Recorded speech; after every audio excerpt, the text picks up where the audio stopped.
And welcome everyone. तो आज हम नेक्स्ट कॉलिगेटिव प्रॉपर्टी लेके आ गए हैं जिसका नाम क्या है, डिप्रेशन इन फ्रीजिंग पॉइंट। पिछले दो वीडियो में हमने बाकी दो कॉलिगेटिव प्रॉपर्टी समझी है। One is relative lowering in vapour pressure and the other one is elevation in boiling point. ठीक है, जो मेन कंसेप्ट है दैट इज कि एक प्योर सॉल्वेंट का या फिर एक प्योर लिक्विड का जो वेपर प्रेशर होता है वो हमेशा ऐसे किसी सोल्यूशन के वेपर प्रेशर से हमेशा ज्यादा होगा जिसमें नॉन वॉलेटाइल सोल्यूट एडेड होता है। तो अगर ये वाला वीडियो दैट इज RLVP वाला वीडियो अगर किसी ने नहीं देखा है तो जाके देखे, और अगर उसका कंसेप्ट समझ आ गया है तो उसी कंसेप्ट से बच्चे को एलिवेशन इन बॉइलिंग पॉइंट और डिप्रेशन इन फ्रीजिंग पॉइंट का कंसेप्ट भी समझ आ जाएगा। तो आज हम स्टार्ट करते हैं टॉपिक नेक्स्ट कॉलिगेटिव प्रॉपर्टी जिसका नाम क्या है, depression in freezing point. So let's start a video. सबसे पहले मेरा क्वेश्चन तुम लोगों से ये बनता है कि फ्रीजिंग पॉइंट क्या होता है और फ्रीज करने का मतलब क्या होता है। अगर कोई लिक्विड है, अगर लिक्विड किस में चेंज हो जाए, अगर लिक्विड किस में चेंज हो जाए, सॉलिड में, अगर लिक्विड सॉलिड में चेंज हो जाता है तो हम इसी को तो क्या बोलते हैं, फ्रीज करना ना। मतलब फ्रीज करने का मतलब क्या होता है, कोई लिक्विड फेज में है और अगर वो सॉलिड फेज में कन्वर्ट हो जाता है तो इसी प्रोसेस को हम क्या बोलते हैं, फ्रीज, है ना, फ्रीजिंग। और अगर जिस टेम्परेचर पे वो होता है, जिस टेम्परेचर पे वो प्रोसेस होता है उसे हम लोग क्या बोलते हैं, फ्रीजिंग पॉइंट। तो सिंपल में तो हमें यही बात पता है।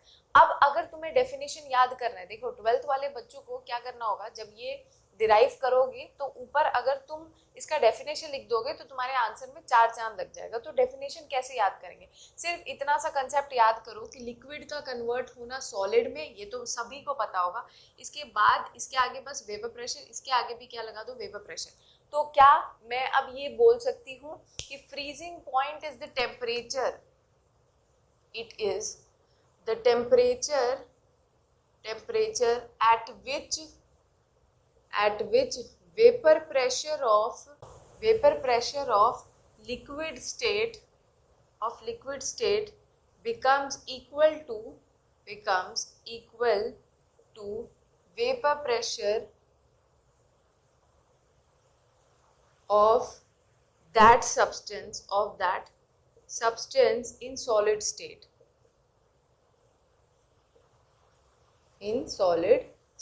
कहने का क्या मतलब है कि अगर कोई एक सब्सटेंस है तो उसका फ्रीजिंग पॉइंट क्या होता है, किसी एक सब्सटेंस का अगर वेपर प्रेशर, जो लिक्विड का वेपर प्रेशर है वो अगर सॉलिड के वेपर प्रेशर के बराबर आ जाए और ये प्रोसेस जिस भी टेम्परेचर पे हो रहा होता है उसी को हम लोग क्या बोलते हैं, फ्रीजिंग पॉइंट। तो फ्रीजिंग पॉइंट क्या होता है, जब लिक्विड का वेपर प्रेशर सॉलिड के वेपर प्रेशर के बराबर आ जाए उसी को हम लोग क्या बोलते हैं, फ्रीजिंग पॉइंट। ठीक है, तो vapour pressure of liquid state becomes equal to vapour pressure of solid state, है ना।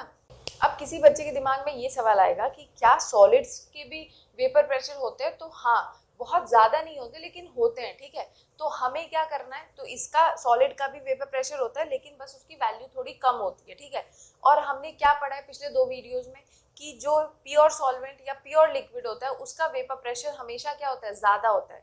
तो खुद सोचो हमें क्या करना है, हमें किसी एक ज्यादा वाली चीज को कम करना है ना, किसी ज्यादा वाली चीज को क्या करना है, कम करना है। तो अब अगर कम करना है तो खुद सोचो तुम्हें टेम्परेचर बढ़ाना पड़ेगा कि तुम्हें टेम्परेचर घटाना पड़ेगा, खुद सोचो।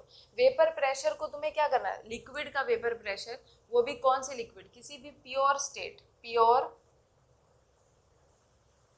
प्योर सॉल्वेंट का जो वेपर प्रेशर है उसको तुम्हें क्या करना है, घटा के सॉलिड स्टेट के वेपर प्रेशर के बराबर लाना है। तो खुद तुम्हें पता है कि प्योर सॉल्वेंट का वेपर प्रेशर हमेशा ज्यादा होता है। ठीक है, तो उस ज्यादा वैल्यू को तुम्हें कम करनी है, तो वेपर प्रेशर को तुम कैसे कम कर सकते हो, तुम्हें अगर इसे कम करना है तो तुम्हें क्या करना पड़ेगा, टेम्परेचर कम करना पड़ेगा। और टेम्परेचर कम करते करते जिस टेम्परेचर पे उस पर्टिकुलर लिक्विड का वेपर प्रेशर सॉलिड के बराबर आ जाएगा, हम क्या बोलेंगे, वही उसका क्या हो जाएगा, फ्रीजिंग पॉइंट। ठीक है, तो आई होप ये वाली बात क्लियर होगी। तो अगर मैं ग्राफ बनाऊं किसके बीच में, अगर हम ग्राफ बनाते हैं वेपर प्रेशर और टेम्परेचर के बीच में, तो अगर हम टेम्परेचर और वेपर प्रेशर के बीच में ग्राफ बनाते हैं तो अभी हमने क्या समझा कि अगर हमें वेपर प्रेशर कम करना है तो हमें टेम्परेचर क्या करना पड़ेगा, कम करना पड़ेगा। तो इसका मतलब टेम्परेचर कम करने से वेपर प्रेशर भी कम होता है और सॉलिड का जो वेपर प्रेशर होता है वो तो और तेजी से कम होता है। तो इसका मतलब हम यहाँ पे क्या बना सकते हैं,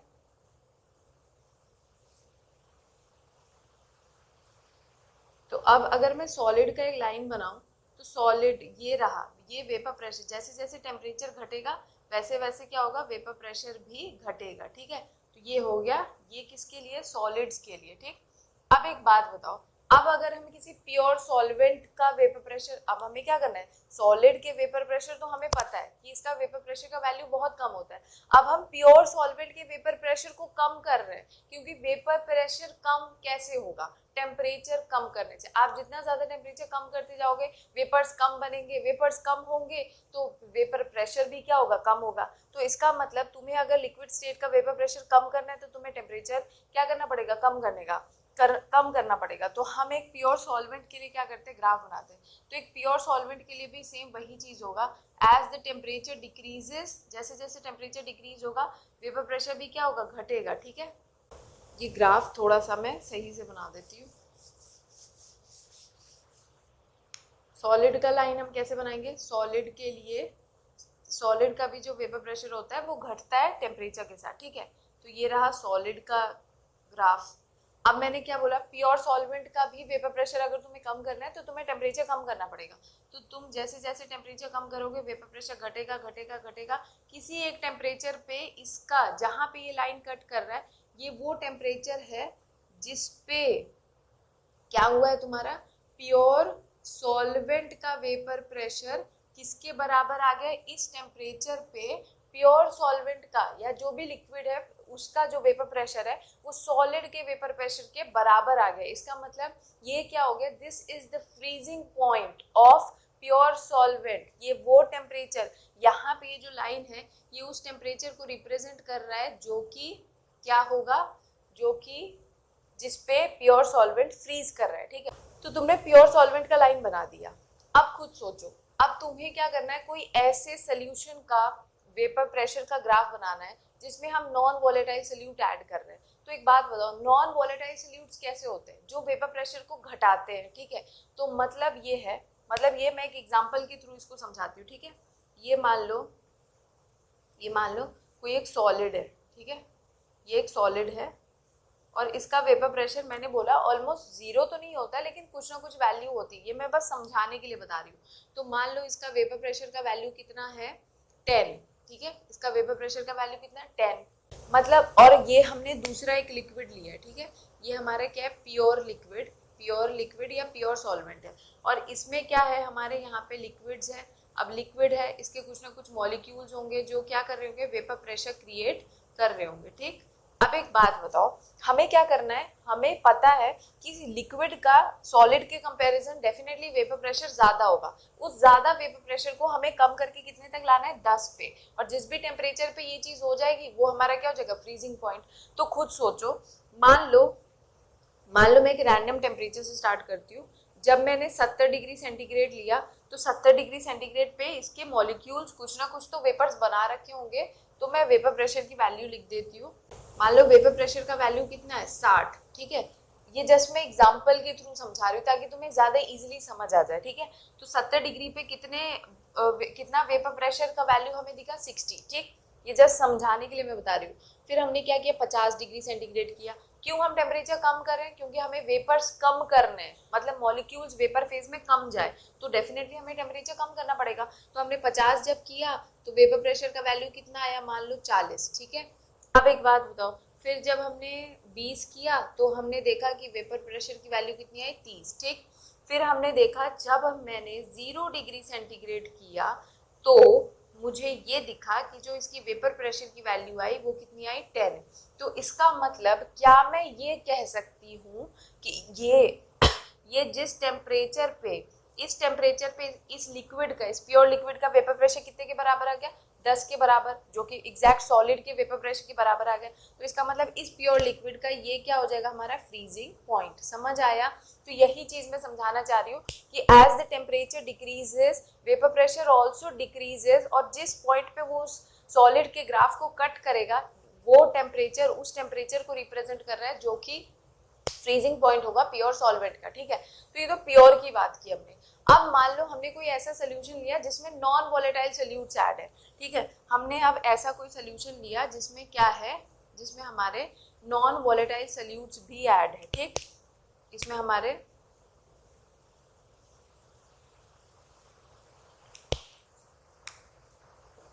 नॉन वोलेटाइल सोल्यूट्स ऐड है। तो जैसे कि मैंने बता रखा था कि नॉन वोलेटाइल सोल्यूट्स क्या करते हैं, नॉन वोलेटाइल सोल्यूट्स जो होते हैं जब किसी सॉल्वेंट में जाते हैं तो वो उसके साथ फोर्स ऑफ अट्रैक्शन बिल्डअप करते हैं, जिसके वजह से वो उस सॉल्वेंट को जो पहले प्योर स्टेट में अच्छे खासे वेपर्स बना रहा था उसके मॉलिक्यूल्स को वेपर्स बनाने ही नहीं देता है। तो वेपर प्रेशर की टेंडेंसी हमेशा क्या होती है, सोल्यूशन जिसमें नॉन वोलेटाइल सोल्यूट ऐड होगा उसका जो वेपर प्रेशर होता है वो ऑलरेडी हमेशा क्या होता है, कम होता है as comparison to the vapour pressure of pure liquid, है ना। तो इसका वेपर प्रेशर हमेशा क्या होता है, कम होता है। ये चीज हमने पिछले 2 वीडियो में समझी है। तो इसका मतलब मैंने प्योर सॉल्वेंट का ग्राफ अगर ऐसा बनाया है तो जो दूसरा एक सोल्यूशन लूंगी उसके लिए ग्राफ मुझे कहीं इसी के नीचे से बनाना पड़ेगा। क्यों नीचे से? क्योंकि नीचे से बनाने से ये बता रहा है कि इसका vapour pressure, solution having non volatile solutes का वेपर प्रेशर प्योर लिक्विड्स के वेपर प्रेशर से हमेशा कम रहता है। तो कम को रिप्रेजेंट करने के लिए हमने इसको नीचे बनाया। फिर ये देखो, ये जाएगा जाएगा जाएगा, जहां पे ये इसको कट करेगा वहीं पे वो क्या रिप्रेजेंट करता है, freezing point of the solution having non volatile solutes. ठीक है, अब तुम्हें ये दिखेगा कि जो ये प्योर सॉल्वेंट का जो ग्राफ था ये पहले टेम्परेचर को कट कर रहा है और ये क्या कर रहा है, बाद में कर रहा है। खुद सोचो। अब देखो यहाँ पे क्या तुम्हें समझना है, इसका वेपर प्रेशर इसके वेपर प्रेशर से कम होता है। ठीक है, तो वही चीज अगर हमने एक्सपेरिमेंट किया, हमने देखा कि 70 डिग्री सेंटीग्रेड पे जो इसका वेपर प्रेशर था वो कितना था, 60, है ना, 60 था। तो मान लो इसका वेपर प्रेशर कम होता है तो मान लो वो 40 ही होगा। तो फिर तो ये उसी टेम्परेचर पे इसका वेपर प्रेशर हमेशा इससे कम होता है। इस चीज को मैंने इससे रिप्रेजेंट करा है एग्जाम्पल के थ्रू। अब देखो क्या होगा भाई, अगर इसका वेपर प्रेशर इससे कम है, खुद सोचो इस चीज को भाई, इस लिक्विड का वेपर प्रेशर, इस सोल्यूशन का वेपर प्रेशर इसके कंपैरिजन कम है।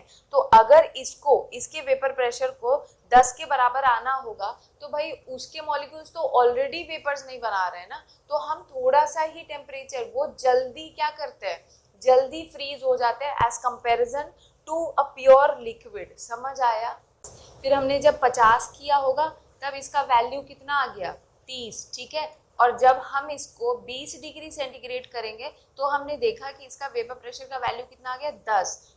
तो यहाँ से देख के खुद सोचो, ये जो प्योर लिक्विड था जो 0 डिग्री सेंटीग्रेड पे इसका वेपर प्रेशर सॉलिड के वेपर प्रेशर के बराबर आ रहा था, वही ऐसा सोल्यूशन जिसमें नॉन वोलेटाइल सोल्यूट ऐड है वो 20 डिग्री सेंटीग्रेड पे ही क्या कर दे रहा है, उसका वेपर प्रेशर सॉलिड के वेपर प्रेशर के बराबर आ जा रहा है, क्योंकि उसके वेपर प्रेशर ऑलरेडी क्या है, प्योर लिक्विड के कंपैरिजन कम होते हैं। समझ आया? तो यहाँ से मैं क्या एक लाइन लिख सकती हूँ, as addition of non volatile solutes, as addition of non-volatile solutes lowers the vapor pressure of pure solvent. So vapor pressure of solution containing non-volatile solutes become equals to vapor pressure of solid at lower temperature। ठीक है, तो तो I hope ये जो चीज़ें मैंने समझाई है विथ एग्जांपल ये समझ आ गया होगा। मैंने क्या बताया, फ्रीजिंग पॉइंट क्या होता है? फ्रीजिंग पॉइंट वो टेम्परेचर होता है जब किसी लिक्विड का वेपर प्रेशर सॉलिड के वेपर प्रेशर के बराबर आ जाए। और ये कब होगा? जब हमें क्या करना होगा, अब लिक्विड का वेपर प्रेशर हमेशा ज़्यादा होगा, क्योंकि सॉलिड का वेपर प्रेशर तो होता है बहुत कम वैल्यू होता है। तो इसका मतलब हम किसी ज़्यादा वैल्यू को कम करना चाह रहे हैं। मतलब किसको यहाँ हम कम करना चाह रहे हैं? वेपर प्रेशर को। तो अगर वेपर प्रेशर को कम करना है तो वो कम तभी होगा जब टेम्परेचर कम होगा। तो जैसे जैसे टेम्परेचर हम घटाते हैं वेपर प्रेशर घटता है, ये बात हमें पता है। और सॉलिड का जो वेपर प्रेशर है वो तो और तेजी से घटता है, ठीक है।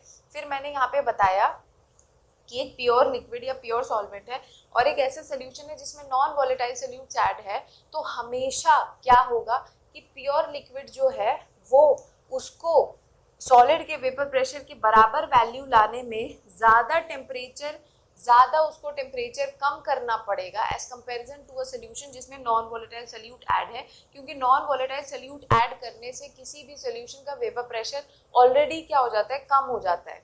तो इसको कम रास्ता तय करना है इसके बराबर आने के लिए, वाइल प्योर लिक्विड को ज़्यादा रास्ता तय करना है सॉलिड के वेपर प्रेशर के बराबर आने के लिए। इसीलिए इसको टेम्परेचर भी क्या करना पड़ता है? इसके लिए टेम्परेचर हमें ज़्यादा मतलब क्या करना पड़ेगा? ज़्यादा कम करना पड़ेगा, ठीक है। जो कि मैंने यहाँ से बताया कि ये 0 डिग्री सेंटीग्रेड पे इसका वेपर प्रेशर 10 के बराबर हो रहा था। हालांकि ऐसा कोई सोल्यूशन जिसमें नॉन वॉलेटाइल सोल्यूट्स ऐड है उसका वो 20 डिग्री सेंटीग्रेड पे ही उसका वेपर प्रेशर 10 के बराबर आ जा रहा था, ठीक है। तो यहाँ पे क्या हो रहा है? फ्रीजिंग पॉइंट में क्या हो रहा है? डिप्रेशन हो रहा है, ठीक है। और इसी को हम लोग क्या बोलते हैं? Depression in freezing point. किसी प्योर सॉल्वेंट में नॉन वॉलेटाइल सोल्यूट्स के ऐड कर देने की वजह से फ्रीजिंग पॉइंट में हमेशा डिप्रेशन आता है और उसी को हम लोग क्या बोलते हैं? डिप्रेशन इन फ्रीजिंग पॉइंट, जिसे मैं डेल्टा टी एफ से रिप्रेजेंट कर रही हूँ, ठीक है। तो डेल्टा टी एफ क्या होता है? Depression in freezing point T F, और वो हमेशा किसके बराबर होता है? T F naught minus T F, that is क्या? It is the difference of freezing point of pure solvent minus freezing point of solution, ठीक है। इसका मतलब हम क्या बोलेंगे? खुद सोचो, खुद समझो कि डिप्रेशन इन जो फ्रीजिंग पॉइंट होता है, डिप्रेशन इन फ्रीजिंग पॉइंट होता है ना, it is also just like elevation in boiling point की तरह, it is directly proportional to molality. जितना ज्यादा आप सल्यूट मिलाते चलोगे किसी सोल्यूशन में, उसका फ्रीजिंग पॉइंट जो है उतना ज्यादा डिप्रेस होता जाएगा, मतलब उतना ज्यादा कम होता जाएगा। मतलब यहाँ पे जो ये सोल्यूशन 1 था, ठीक है, अब अगर मैं एक और सोल्यूशन लूँ जिसमें मैंने और भर भर के नॉन वॉलेटाइल सोल्यूट डाल दिए, तो जितना ज्यादा नॉन वॉलेटाइल सोल्यूट्स होगा उसकी टेंडेंसी वेपर बनाने की उतनी कम होगी। तो अब कम रास्ता तय करना है 10 तक आने में, तो हमें क्या करना होगा? कम टेम्परेचर पे ही वो जल्दी क्या करेगा? फ्रीज कर जाएगा, ठीक है। तो इसका मतलब just like elevation in boiling point, depression in freezing point is also directly proportional to molality. जब ये प्रोपोर्शनैलिटी साइन हटेगा तो यहाँ पे कांस्टेंट आता है KF इंटू M, और इस KF को हम लोग क्या बोलते हैं?